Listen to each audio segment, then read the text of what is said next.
Pessoal, a gente já conversou bastante, nós já temos duas aulas gravadas, né? E na primeira aula eu trabalhei com todo o processo introdutório de TCC.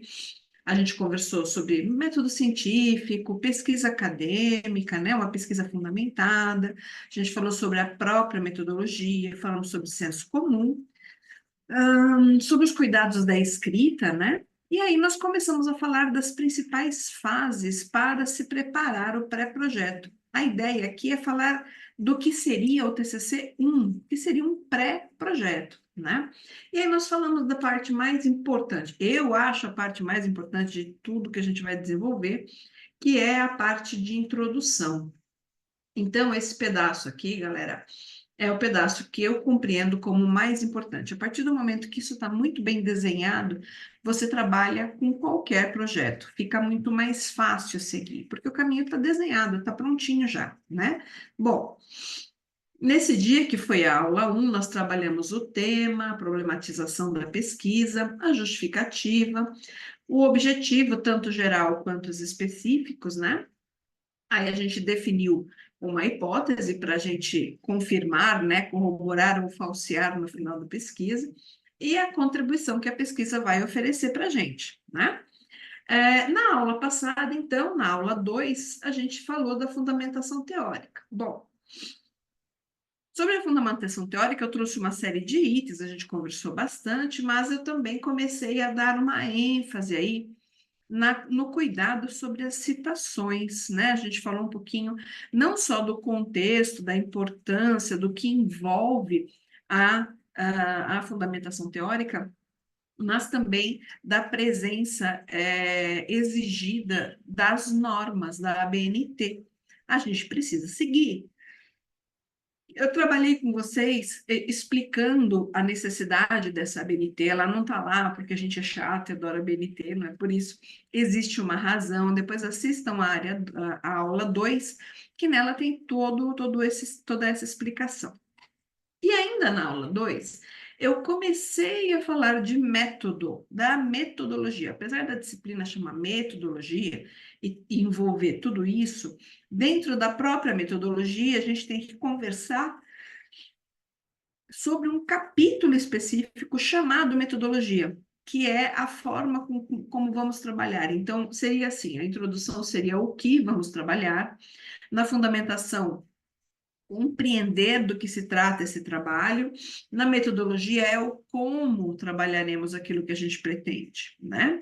Então, eu comecei a falar disso com vocês, a gente trouxe basicamente duas variáveis, que é o objeto e o universo, né? O objeto automaticamente junto com o seu sujeito e o universo automaticamente junto com a sua amostra, né? E a gente conversou um pouco sobre isso, sobre a necessidade da relevância da sua amostra. A amostra que você definir para trabalhar no seu projeto, ela tem que ser relevante para responder a pesquisa responder a pergunta da sua pesquisa, ok?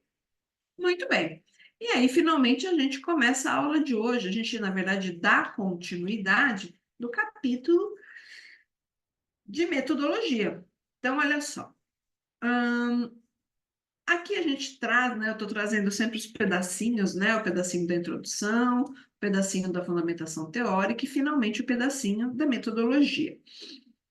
Aqui, pessoal, na aula passada, eu comentei com vocês sobre quem vai responder a sua pergunta de pesquisa e conversei com vocês sobre do que se trata a pesquisa. Cuidado! Quem vai responder a pesquisa não é o assunto principal, é o respondente, tá? Então, muito cuidado para não confundir objeto com sujeito na pesquisa. É muito comum quando a gente constrói a pergunta, a gente envolver o objeto na pergunta. A gente tem que tomar muito esse cuidado, ok?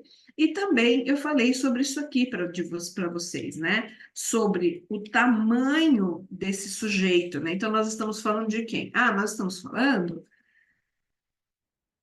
de todas as instituições de ensino superior do Brasil. Eu vou trabalhar com algum tema que envolve todas as instituições de ensino superior do Brasil. Beleza. Esse é meu universo de pesquisa. E aí, quais instituições você vai pesquisar? Ah, eu vou pesquisar a FECAP. Pera, mas a sua amostra será apenas a FECAP? É. E o resultado da sua pesquisa, você acha que ele vai contemplar o que acontece em todas as instituições de ensino superior do Brasil? A FECAF, ela é uma instituição de ensino superior do Brasil, com uma característica de ser particular, privada, né, e tal. Existem outras, né? Existem as federais,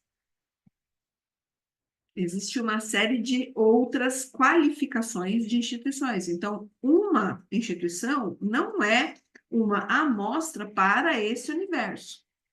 E essa é a preocupação quando a gente faz pesquisa científica, desenhar, fazer um foco bem detalhadinho para que a gente consiga ter relevância nas respostas. As respostas têm que tratar daquele conteúdo adequadamente, para eu poder ter propriedade do conhecimento que eu estou gerando, ok? Mas então, agora sim, vamos ao nosso monstrinho, né? O monstrinho da metodologia. Pessoal, vamos lá. Aqui é o seguinte.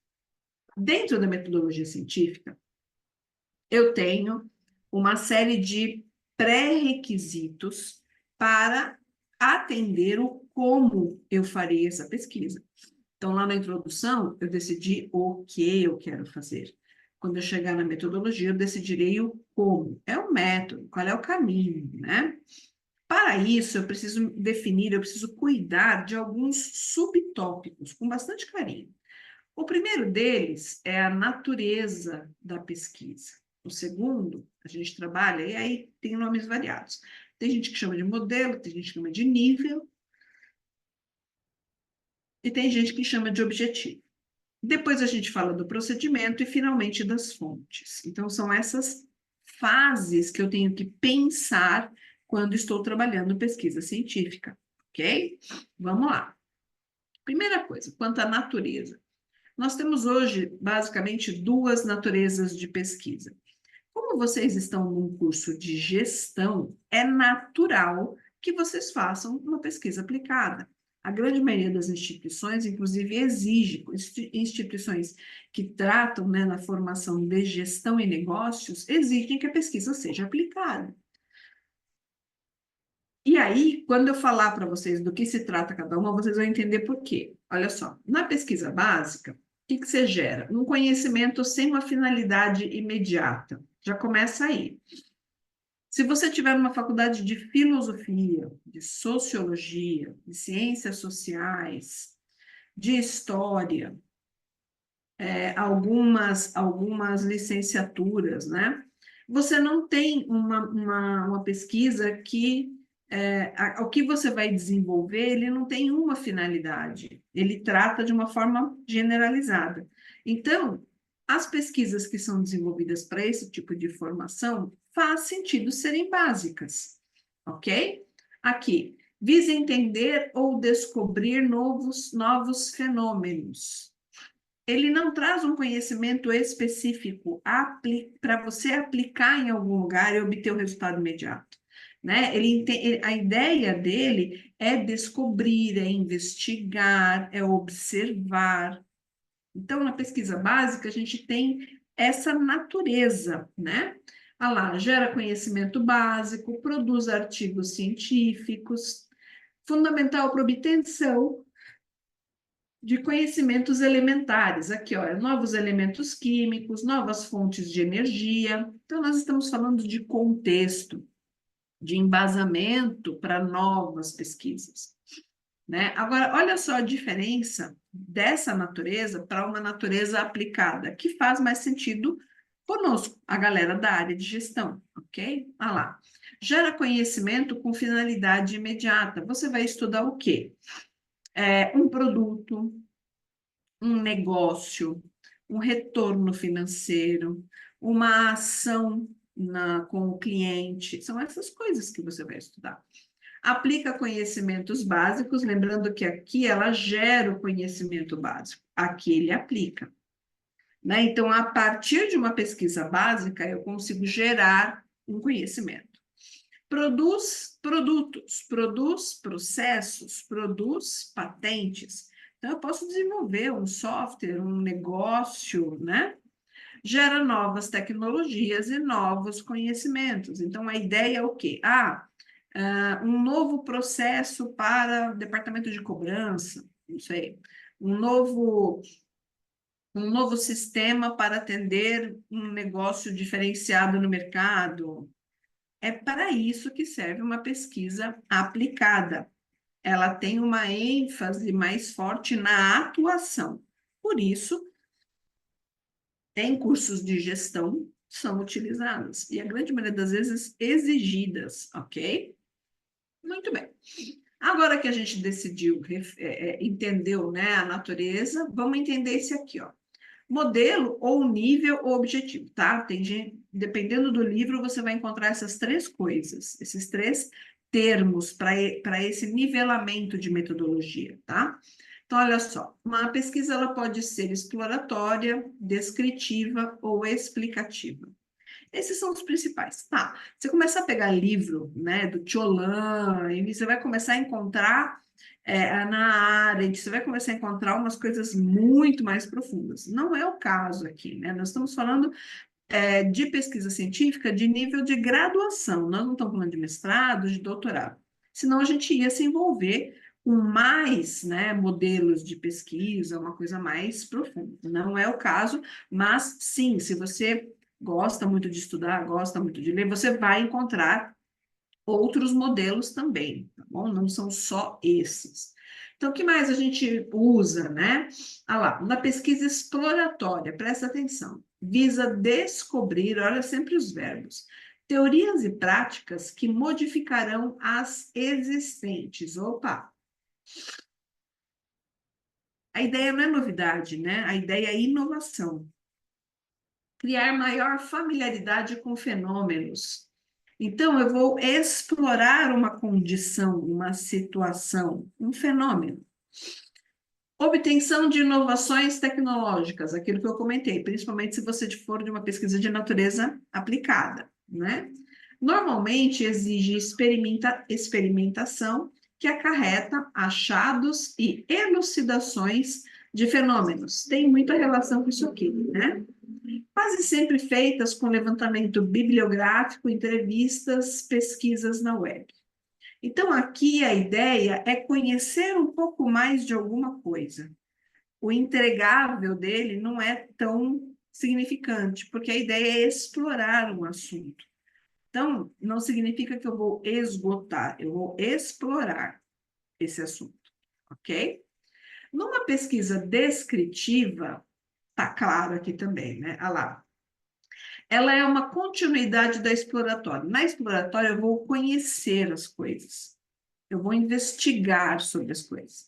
Na descritiva, eu posso dar continuidade desse conhecimento, dessa exploração, ok? Objetiva observar, registrar e analisar fenômenos.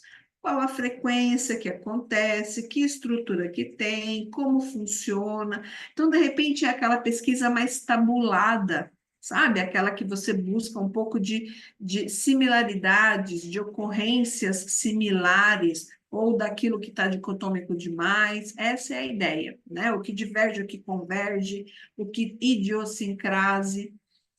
Implica na realização de observação sistemática e lógico não participante. Então, é você do lado de fora, você pesquisador do lado de fora, o olhar externo, acompanhando aquela condição e descrevendo, fazendo levantamento de dados o tempo todo, ok?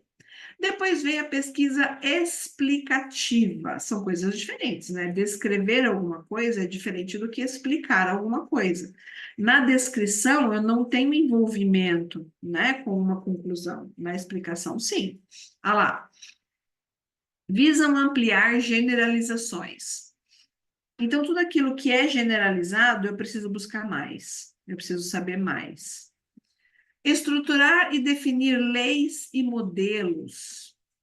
Relacionar hipóteses existentes e gerar novas vias de dedução. Então, de repente, dessas hipóteses que eu trouxe aqui na exploração, ou mesmo na descrição, já está na hora de eu gerar uma via de dedução, de eu gerar um contexto, uma conclusão sobre isso, né? Exige maior investimento na síntese, na teorização e reflexão sobre o objeto. O que acontece quando a gente trabalha sintetizando algo? Gente, sintetizar é resumir com inteligência. Sintetizar é você não se estender tanto, trazer a informação muito relevante, muito curta e que tenha impacto no resultado, ok? Explicar os porquês. Aqui eu descrevo os porquês, aqui eu explico, porque eu já estou apropriada, eu me apropriei desse conhecimento, né? Exige aplicação de métodos de modelagem e simulação para reproduzir fenômenos. Então, você vai, quando você for buscar essa informação, você precisa ter um contexto para analisar. Não adianta você analisar um comportamento em ambientes diferentes. Por quê? Porque vai ter ruído na pesquisa. Você vai ter que simular aquele fenômeno, aquela situação, aquele ambiente, para que as respostas tenham condição de serem comparáveis, né? Utiliza amplamente estudos de caso. Por quê? Porque eu preciso explicar alguma coisa. Então, é bastante comum utilizar esse método de estudo de caso. Eu pego uma situação e analiso com detalhamento essa situação. Bastante comum na área de negócios. Ok? Normalmente a gente pega uma empresa para analisar, demonstrativos contábeis de últimos 5 anos de uma empresa para analisar, e isso tudo envolve, pode trabalhar com tranquilidade no objetivo da pesquisa explicativa. Ok? Muito bem. Vamos agora falar dos procedimentos, né? Lembrando que aqui, ó, na explicativa, eu falei que esse modelo utiliza bastante o estudo de caso. Não é que o modelo é estudo de caso. O estudo de caso é procedimento. Então, vamos analisar. Numa pesquisa, num procedimento da pesquisa, novamente, como eu disse aqui, eu tenho outros procedimentos. Tenho pesquisação, por exemplo, né?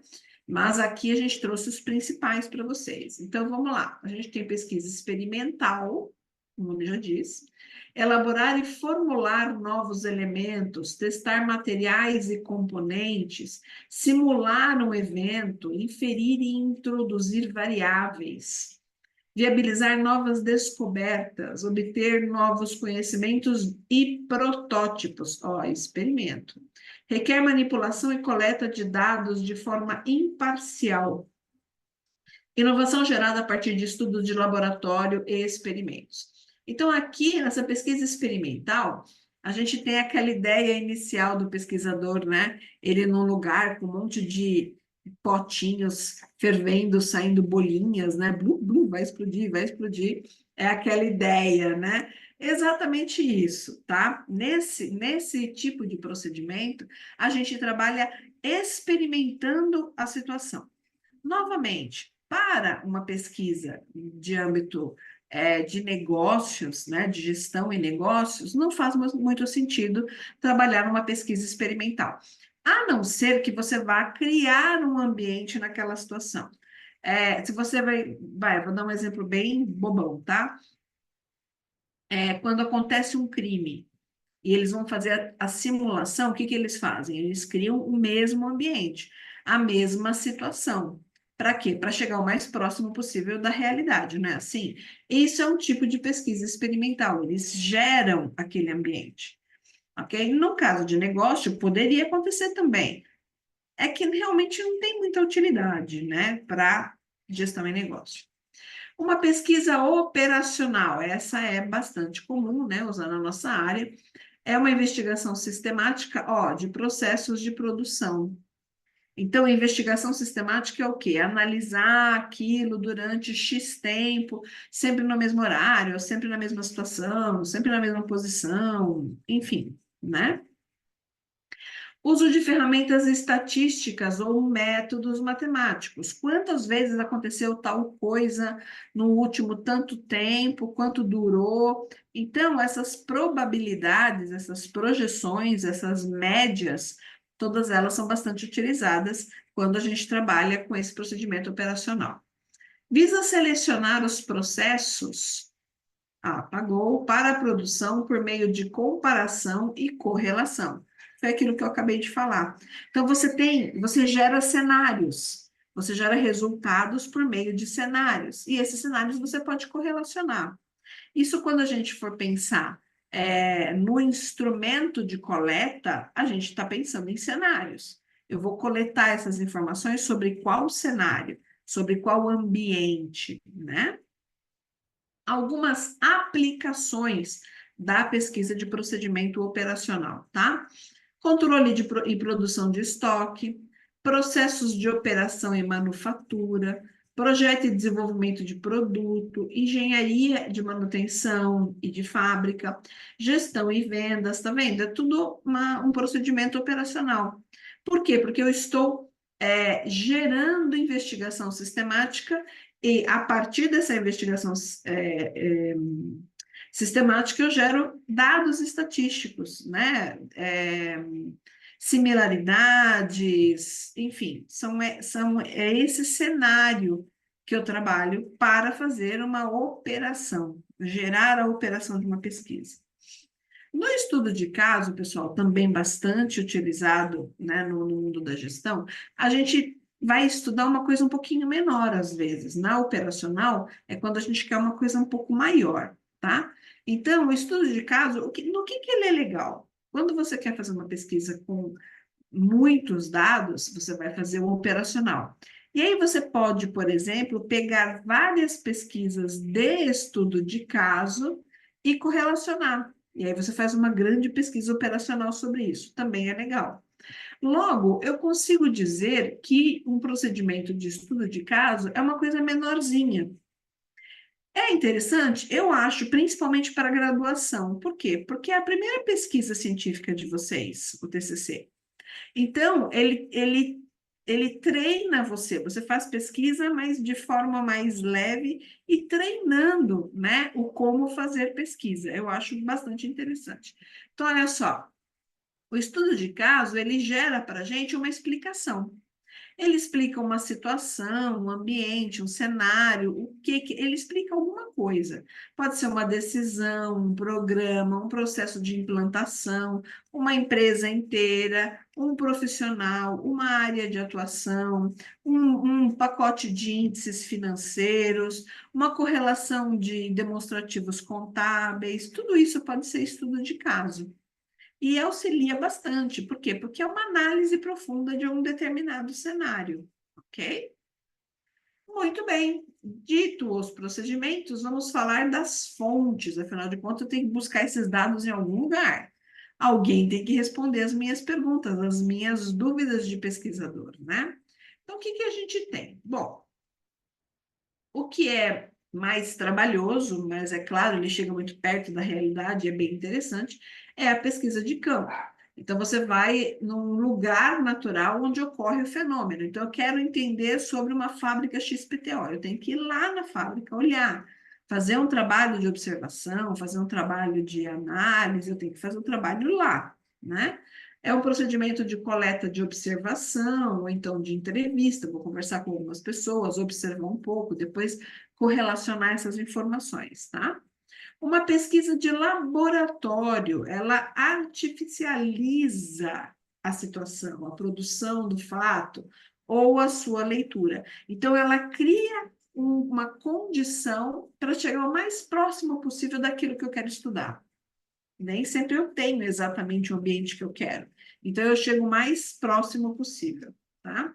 A pesquisa bibliográfica, o nome já diz, você vai esgotar o fenômeno por meio das publicações. Pessoal, isso aqui é bem complicado, tá?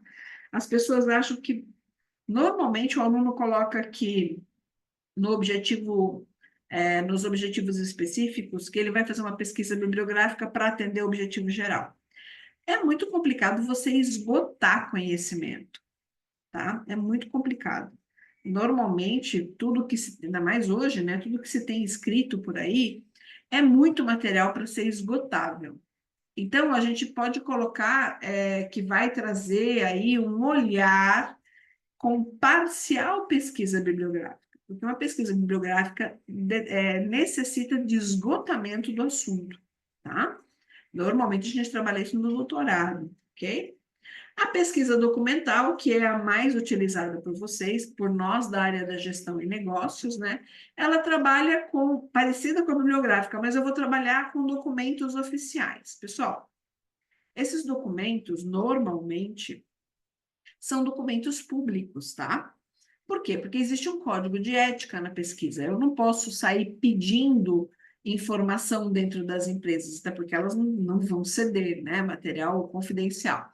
Mas, independente disso, se elas cederem, você precisa de um termo de livre consentimento, né? Além da LGPD, que hoje já é mais uma encrenca para a gente. Então, existe todo um comitê de ética que atua sobre qualquer informação que você for trabalhar. Por isso, você tem que ter definido lá, escrito, assinado pelos responsáveis da empresa. Logo, o que eu indico sempre, principalmente para alunos de graduação? Utilizem documentos publicados de forma pública, publicados de forma pública ficou horrível, né? Documentos públicos. Então, você tem, eu quero analisar alguns índices financeiros de empresa. Pega a empresa que tem ação na bolsa, porque daí a cada 3 meses ela publica os seus demonstrativos contábeis, aquilo é público, qualquer um pode acionar, logo você pode acionar aquilo e trabalhar em cima daqueles resultados. Está resolvido o seu problema, ok? Tenta ir por esse lado, tenta ir por documentos que estão à disposição do público, que não se exige assinatura de autorização de uso daquele material, ok? E aí, dito isso, a gente volta naqueles caras, começa a ficar mais fácil pensar nele, né? Quem vai responder todas essas fontes, toda essa situação? Às vezes, quem vai responder são os demonstrativos contábeis, não é uma pessoa. Se eu for fazer uma pesquisa documental, quem é o meu sujeito da pesquisa? O documento. E aí eu vou definir quais documentos são, né? E o objeto de estudo? Os dados que estão dentro daquele documento. Ok? Aqui sobre o universo, todos os demonstrativos contábeis que aquela empresa publicou nos últimos, sei lá, 5 anos. Pronto, você já afunilou, já fica mais fácil buscar. E a amostra? Poxa, mas 5 anos faz diferença? Faz, por quê? Porque eles publicam trimestralmente. Então, 5 anos dá para ter uma relevância, né? A gente consegue conversar sobre uma relevância. E aí, pessoal, além de tudo isso, a gente também faz o quê? Um roteiro, porque a gente, veja, não é porque você vai a campo conversar com alguém que você só vai ter um roteiro para coletar esses dados se for falar com alguém. Não é assim, não é só assim. Quando você vai fazer uma pesquisa documental, por exemplo, você tem que ter um roteiro ao teu lado ali. O que eu quero quando eu olho para esses documentos? Quais as informações eu estou buscando neles? Isso são roteiros, roteiros que subsidia uma observação, uma entrevista, uma análise documental, né? Um comportamento, uma história social. Tudo isso a gente trabalha dentro de um roteiro, dentro de um documento, de uma diretriz. Então, quando vocês forem fazer o capítulo de metodologia do trabalho de vocês, esse roteiro, essa diretriz, esse documento de parâmetro que você vai ter, faz parte do capítulo de metodologia. Ele tem que estar lá, definido o que ele é, o que ele vai fazer, o que ele vai perguntar, para quem ele vai perguntar, o que eu vou fazer com a resposta disso. Eu tenho que ter isso em mente. Quando eu construo um documento de coleta, eu preciso entender para que servem as respostas que eu receberei daquela pergunta. Não adianta eu ficar perguntando coisas para pessoas ou para documentos, depois não ter como amarrar aquilo em nada. Aquilo acaba não me servindo para nada. Fica uma informação vazia, né? Então, eu preciso ter isso muito bem definido dentro desse documento de pesquisa, que, como eu disse, pode ser um roteiro. Aqui, ó, eu vou aplicar ao sujeito da pesquisa, eu vou aplicar à amostra definida. Então, o sujeito era o quê? Demonstrativos contábeis da empresa XPTO. O que eu vou usar? Os últimos 5 anos. Então, quem é a amostra? Os demonstrativos contábeis dos últimos 5 anos da empresa XPTO. As questões respondem ao problema da pesquisa. Essa pergunta a gente tem que fazer o tempo todo quando estiver construindo o documento, né, que coleta os dados. Mas o que tem a ver isso que eu estou perguntando com aquilo que eu quero saber, com aquilo que eu defini no objetivo geral da minha pesquisa? Tem que correlacionar, né? O material atende ao objetivo da pesquisa? Então, olha só, a questão responde e o material atende. Lembrando que muitas vezes você faz uma pergunta esperando que a pessoa compreenda A sobre aquela pergunta e ela compreende B. E aí, automaticamente, a resposta que vier para você, ela já vem contaminada, já não dá para você usar, você tem que dispensar aquela resposta. O que é muito triste, né? Porque para a gente coletar informações é bastante difícil no Brasil, né? Não existe essa cultura de responder pesquisa na rua, né? A gente normalmente passa reto, né? E isso pode também ser questionários, também posso criar formulários, né? Eu posso, o que mais? Eu posso pedir para as pessoas me mandarem vídeos respondendo as coisas, depois eu compilo. Então, tem uma série de formas de trabalhar. E, finalmente, pessoal, a grande sacada. Quando você está construindo o seu instrumento de coleta, junto, concomitante com essa construção, você já vai ter que definir, olha, dessa pergunta, como é que eu vou analisar? Dessa pergunta, como é que eu vou analisar os resultados? E dessa pergunta aqui, como é que eu vou analisar os resultados? Eu já preciso correlacionar as possíveis respostas que eu vou receber, para que eu consiga correlacionar ao objetivo da pesquisa, e que vai responder, então, à dúvida do pesquisador. Vocês percebem que no final ele volta tudo para o começo de novo e sai atendendo tudo. No final ele atende tudo. Então, os objetivos específicos subsidiam eu chegar ao meu objetivo geral. A ideia, então, desse instrumento de coleta é atender esses objetivos.